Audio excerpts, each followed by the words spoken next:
Muy buenas tardes, queridos hermanos y hermanas. Es un gusto estar de nuevo con ustedes para este curso bíblico. Muy bien, pues queridos hermanos y hermanas, hicimos una pausa en este curso precisamente para poder hablar del tema del pecado. Este tema ya quedó cubierto de manera muy escueta y de una manera muy superficial, pero bueno, era necesario hablar sobre el pecado precisamente para poder entender parte de la mentalidad del pueblo judío y de las religiones abrámicas, en particular de la religión tanto judía como cristiana, y entender esta situación de por qué era tan importante o se le da tanto peso al pecado. En ese sentido, bueno, ya nos quedó claro de qué se trata esto y porque es un tema bastante central en prácticamente todos los temas de la Sagrada Escritura. Muy bien, pues queridos hermanos y hermanas, vamos a continuar con nuestro curso ya para terminar el ciclo de Noé y ya terminar lo que se conoce como la prehistoria.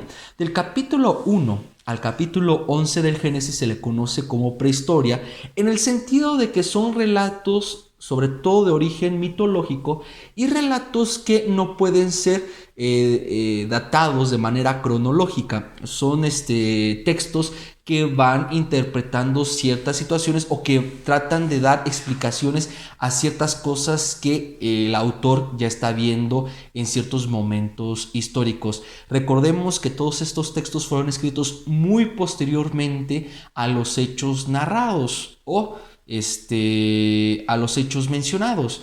Entonces, en ese sentido, pues hay que recordar que el escritor está viendo hacia atrás y lo está interpretando a partir de su fe, a partir de sus tradiciones y a partir de lo que él piensa, él cree y de su propio juicio, sentimiento, etcétera. Entonces eso es muy importante tenerlo en cuenta, sobre todo por el tema que vamos a tratar hoy.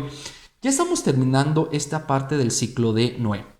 Hemos visto, bueno, que el relato de Noé se basa precisamente en la leyenda mítica, en este relato épico de Gilgamesh, con Utnapishtim, sobre todo, que se da el diluvio. En este caso, con Utnapishtim, se da por una situación diferente a la de Noé. Con un Utnapishtim se da porque los dioses están cansados del ruido que hacen los humanos y no los dejan dormir, entonces mandan el diluvio para destruir la tierra. En este caso no se encuentra esta situación de ruido, sino que es una situación de que la violencia ha inundado todas las relaciones humanas. No se habla de qué violencia, no se habla de qué pecados, pero es la violencia lo que ha generado la decepción y la tristeza de Dios y lo que provocará precisamente como un reinicio de una nueva humanidad. Es por eso que de hecho el relato del diluvio es también un relato dentro de la iglesia cristiana bautismal. Es decir, el diluvio se ve como las aguas del bautismo que generan nueva vida. De hecho, en la vigilia pascual, el diluvio y la alianza después del diluvio es una de las lecturas, una de las 9 lecturas que están seleccionadas, precisamente por su analogía. Entonces, este relato pues, se da a entender de que una nueva humanidad surge y va entonces terminando y va abriendo el paso a otra sección. Recordemos que todos estos textos del capítulo 1 al capítulo 11 tratan de dar o tratan de explicar el porqué de las cosas, el porqué de las cosas y de cómo y de por qué se están viviendo las cosas que se están viviendo. ¿A qué me refiero? Recordemos, el pueblo de Israel está sufriendo, entonces se preguntan por qué sufrimos, entonces empiezan a dar explicación a la maldad, al sufrimiento, a partir de estos relatos, a partir de la creación de estos relatos. También el nacimiento de las tribus, el por qué existen diferentes tribus, el por qué existen diferentes clanes, el por qué existen diferentes naciones, etcétera, etcétera, etcétera. Todo eso se trata de explicar en la prehistoria de una manera muy particular, es decir, el crecimiento de la humanidad, estos hijos de esta humanidad que van generando clanes, que van generando tribus, etcétera.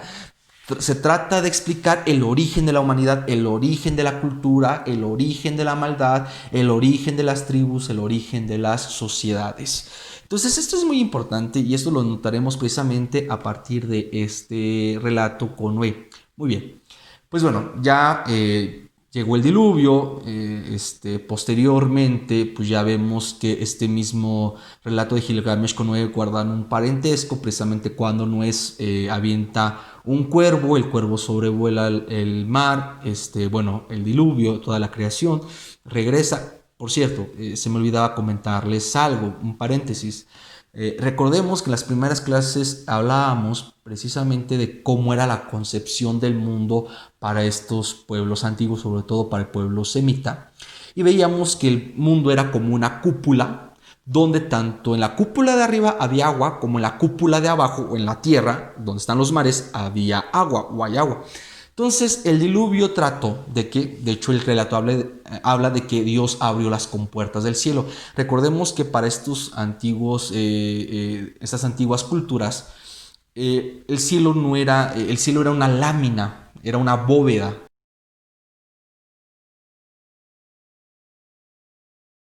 Literalmente era algo laminado, algo que se podía abrir, algo que era sostenido por las montañas. Entonces Dios abre estas bóvedas y entonces, o sea, se creía que el cielo era sólido. De hecho, por eso se le llama también firmamento, firme. Entonces Dios abre estas compuertas y cae todo el agua del cielo, y abre las compuertas de abajo y cae todo el agua, bueno, sube todo el agua del mar. Entonces literalmente es una lluvia que va de arriba hacia abajo y de abajo hacia arriba. Es un caos total, es regresar al caos original. Bueno, ya pasó el diluvio, Noé suelta un cuervo, regresa, luego suelta una paloma, esta paloma luego trae una rama de olivo, posteriormente la vuelve a soltar, ya no regresa, entonces da a entender que ya el diluvio se va, el arca queda varada en el Ararat, se habla así, en esta montaña que se cree está en Turquía. Recordemos, se cree o se dice porque realmente pues, no le interesa al autor que realmente esté ahí. Nada más quiere señalar de que, bueno, pues si encalló en algún lado, encalló ahí y punto, ¿no? O sea, la verdad no interesa si está ahí o no el arca, ¿no? No hay nada ahí. Entonces encalla el arca en el Ararat, y posteriormente Noé y sus hijos bajan, Sem, Cam y Jafet. Aquí hay una bendición, una alianza donde se le explica este arco iris, este arco de colores, donde Dios le dice, bueno, yo veré este arco y ya no destruiré la humanidad, etcétera, etcétera, etcétera. Este pacto aquí es algo curioso porque Dios le dice a Noé, bueno, ya no destruir la tierra, van a bajar, fecunden la tierra, etcétera. Y hay varios momentos donde en este texto de Noé, Dios les dice lo mismo en cada momento. En un momento dado, Noé sacrifica animales, este olor sube y es un olor grato al Señor, y entonces el Señor se apacigua. Recordemos, esta es una creencia antigua. De hecho, aquí hay que aclarar algo. Los sacrificios eran importantes porque se creía que al sacrificar el animal, esto que sube, sobre todo la grasa del animal, sube, es algo que sube hasta el cielo, y entonces su sacrificio agradable a Dios, a los dioses. ¿Por qué el sacrificio es muy importante a los dioses? Recordemos, porque a los dioses, y hablo en plural, porque pues recordemos lo que les decía, en algún momento el pueblo de Israel fue politeísta, de ahí pasó al enoteísmo y de ahí al monoteísmo. Pero no solo el pueblo de Israel, sino los pueblos aledaños, etc. El sacrificio era importante porque a los dioses se le da lo mejor que tenemos, y lo mejor que se tiene es la vida. Entonces, por eso no solo sacrificaba animales, se llegó a sacrificar humanos. De hecho, los mismos israelitas llegaron a sacrificar humanos en el valle del Ben Hinnom, precisamente para algunos dioses. Entonces, lo mejor que se le da, de hecho, por ejemplo, veremos más adelante en el relato de Abraham e Isaac, que Abraham va a sacrificar a Isaac, que eso no era una práctica muy rara. De hecho, a nosotros nos puede sorprender que una persona fuera a sacrificar a su hijo. Bueno, es que eso era una práctica, no digo buena, no digo justa, pero una práctica normal en épocas antiguas, incluso en la época prehispánica mexicana. Pues el sacrificio humano era algo bastante natural, bastante común. Aquí había otro significado, y es que el dios Sol necesitaba de la sangre, de esta agua santa, la sangre, para poder vivir, para poderse alimentar. Los dioses se alimentan de la sangre. En este caso, recordemos a los dioses, sobre todo en el mundo medio oriental, pues a los dioses se les da lo mejor que tenemos, y lo mejor que tenemos pues es la vida, ¿no? Entonces hay varios tipos de sacrificio. Entonces estos sacrificios que se hacen, sube el aroma, se sacrifica, Dios huele este aroma agradable, y entonces se apacigua y se hace esta alianza también. También recordemos, ¿no? Tanto el animal como el incienso, el hecho de que se eleve, pues es la creencia de que sube al cielo. De hecho, recordemos también el incienso es algo que únicamente se le da o se le ofrenda a Dios, porque es algo que sube. De hecho, en Apocalipsis, por ejemplo, encontramos la idea de que el incienso son las oraciones de los justos que suben al cielo. Bueno, pequeños detalles para ir entendiendo también el relato. Bueno, ¿por qué se sacrifica y por qué esta necesidad de sacrificio? Por eso, porque era importante, ¿no? Porque esto era una forma de ofrendarle a Dios parte de la propia creación de Dios, ofrendar la vida. Y que el hecho de que el humo subiera, pues es algo que implicaba que subía al cielo, y por lo tanto que era olido, o que los dioses podían oler eso y se apaciguaban, les gustaba ese sacrificio. Entonces, Noé sacrifica ahí la alianza, y posteriormente del relato sucede algo curioso. Noé, con todo de hecho hubo un meme que me encantó, tengo que aceptarlo, y de hecho me dio mucha risa, donde a Noé se le compara al capitán Jack Sparrow de la saga de Piratas del Caribe, porque ¿qué fue lo primero que hizo Noé al bajar del barco? Embriagarse. Plantó un viñedo, cosechó las uvas, las fermentó, hizo vino y se puso borracho. Eso fue el primer acto de Noé. Entonces aquí hay algo curioso. Bueno, vemos varias cosas curiosas para ir entendiéndolas. Dios, ya hay una alianza. En esta alianza es una nueva humanidad, el significado de una nueva creación.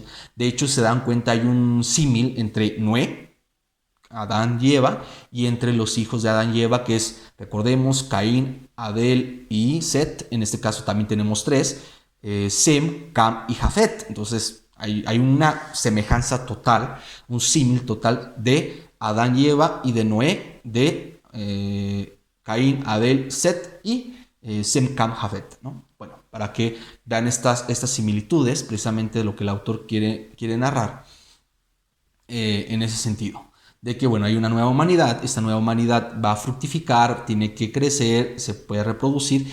Y aquí hay otro mandamiento diferente. Aquí ya los humanos pueden comer animales. Es decir, en la creación se da la orden, Dios da la orden de que solo comerían de la hierba, de los frutos. En este caso también ya pueden comer de la carne. Entonces, menos la sangre. ¿Por qué no la sangre? Porque la sangre, se tenía la creencia que en la sangre se encontraba la vida, se encontraba el alma. Es decir, la sangre, ahí es donde residía precisamente la vida. Y digo, en un sentido primitivo se tiene razón. Si no hay sangre, pues un humano está muerto, ¿no? O sea, si falta sangre, uno muere. Entonces en la sangre radicaba el espíritu, y por lo tanto también el no comer la sangre era no comer esa parte de la vida, ¿no? Y en ese sentido, pues ya está la restricción de comer sangre, no implica nada más. Era una situación, pues les digo, una creencia primitiva, una creencia de donde reside la vida, pues es en la sangre. Entonces ahí está nada más esta cuestión. También hay una cuestión que Dios dice, no, quien mate, se matará. O sea, si una persona asesina a una persona, a esta persona también será asesinada y se derramará su sangre, porque el ser humano es imagen y semejanza, el humano es imagen y semejanza de Dios, y por lo tanto también Dios reclamará la vida. Entonces aquí vemos algo curioso.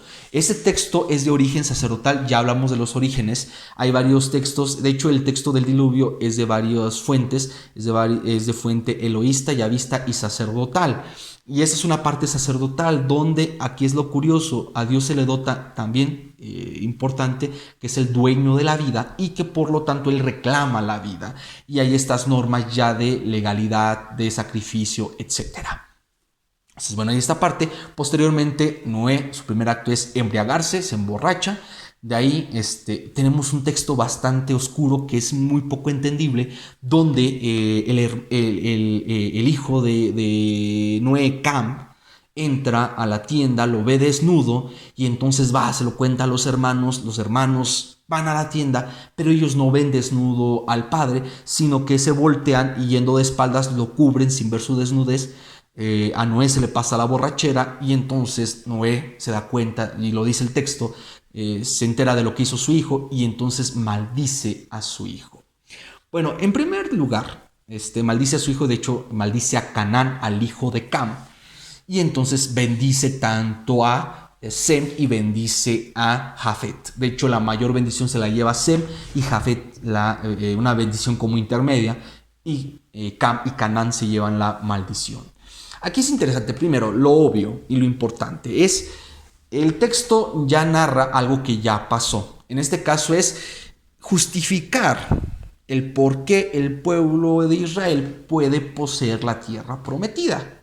Es decir, ¿por qué los israelitas o la unión de las 12 tribus, es decir, esta unión tribal de las 12 tribus que forman el pueblo de Israel, pueden reclamar para sí mismos Palestina, el pueblo de Canaán? Entonces, porque Canaán ha sido rechazado, ha sido desechado, es execrable. Entonces, pero ¿cómo se dio esto? Entonces, pues se crea, se hace un relato precisamente justificando el por qué Cam es rechazado. Entonces, se da algo curioso. Somos parientes cananeos e israelitas, bueno, de las 12 tribus. De hecho, cuando vayamos más adelante en los textos, sobre todo ya entremos más en el Pentateuco, pues veremos las semejanzas del pueblo de Israel, bueno, ya las 12 tribus frente al pueblo de Canaán, y veremos que son muy, muy semejantes en algunas cosas. Entonces, tenemos cierto parentesco, pero al mismo tiempo, ellos se les puede quitar su tierra porque han pecado, porque realmente no han cumplido la ley, y se narra este texto. Es decir, es una forma de justificar el por qué las malas relaciones con Canaán. Entonces, en primer lugar, lo más sencillo es pues, simplemente eso, ¿no? Es una forma de justificar el odio o la adversidad o el malestar del pueblo de Israel frente al pueblo de Canaán. Y entonces, pues el pueblo de Canaán es un pueblo maldito, un pueblo que maldijo Noé, es un pueblo alejado en ese sentido. Entonces, ese es el significado más obvio. El relato es oscuro en sí mismo. Algunos han interpretado que Canaán castró a su padre, bueno, que Cam castró a Noé, que es un eufemismo eso de que lo vio, puede significar dos cosas, o que lo castró estando borracho, o que lo violó. Entonces, que Cam, su hijo, violó a su padre. Entonces, estas son dos interpretaciones que se han dado, sobre todo para agravar el crimen de Cam y para justificar también la adversión que siente Israel frente a Canaán. La realidad es que el texto bíblico no dice eso, o sea, son interpretaciones bastante fuertes. El texto bíblico no señala, de hecho, y autores como Luis Alonso Shekel, un teólogo, no señala que precisamente sea una interpretación válida. Aquí es más una cuestión de honor filial. ¿Qué significa esto? Cam ha faltado a su honor frente a su padre. Cam ha visto su desnudez. De hecho, ha habido también interpretaciones psicoanalistas, etcétera, pero la interpretación más llana es que ha habido un fallo filial, ha habido un fallo al honor, ha habido una agresión y una violencia al honor familiar. Cam ha visto la desnudez de su padre, ha habido esta parte de decepción filial. Recordemos que frente a las tribus patriarcales, el honor lo es todo. Si uno falta su honor, falta su palabra, es desechado, se vuelve una paria social. Entonces, Cam ha faltado a su honor filial y por lo tanto se ha condenado, mientras que Sem y Jafet han preservado el honor de su padre, dándole la espalda, cubriéndolo y vistiéndolo, ¿no? Sin ver su desnudez, sin faltar a su honor. Entonces, ese es el relato básicamente. Es muy oscuro, de todos modos, es muy difícil aún así de interpretar, pero bueno, realmente el texto marca la idea de el odio hacia Canaán. Se justifica a partir de estos textos también, y también una falta al honor familiar, al honor del padre. Y también en ese sentido, pues por eso Sem y Jafet reciben la bendición, mientras Cam y Canaán, tanto Cam como su hijo Canaán, pues van a recibir la maldición de Noé. Pues queridos hermanos y hermanas, más o menos así se cierra este texto de Noé, se cierra este apartado. ¿Alguna duda o si alguien gusta que profundice más acerca pues de la bendición del arco iris o algo en particular? Puede decírmelo en los comentarios, mandarme un mensaje o hacérmelo saber de alguna manera para que pueda pues contestar a esa duda. Esto, bueno, pues así de manera muy escueta y muy superficial, hemos terminado de ver la sección de Noé. La siguiente clase sí les pediré, queridos hermanos y hermanas, que podamos leer los capítulos restantes antes del capítulo 12. Es decir, estaremos viendo el capítulo 10 y el capítulo 11 del Génesis, que es básicamente las naciones de la tierra, la descendencia tanto de Sem, de Cam y de Jafet, y posteriormente también el relato de la torre de Babel. Esto ya léanlo para que ya lo hablemos la siguiente clase, para que así ya terminemos la prehistoria y ya entremos a la sección más grande y más fuerte, que será la antesala de los demás libros del Pentateuco, sobre todo del Éxodo, Levítico, sobre todo del Éxodo, que es precisamente la historia patriarcal, que son a partir del capítulo 12 al capítulo 50. Pues queridos hermanos y hermanas, pasen excelente noche, les mando un fuerte abrazo, Dios los bendiga.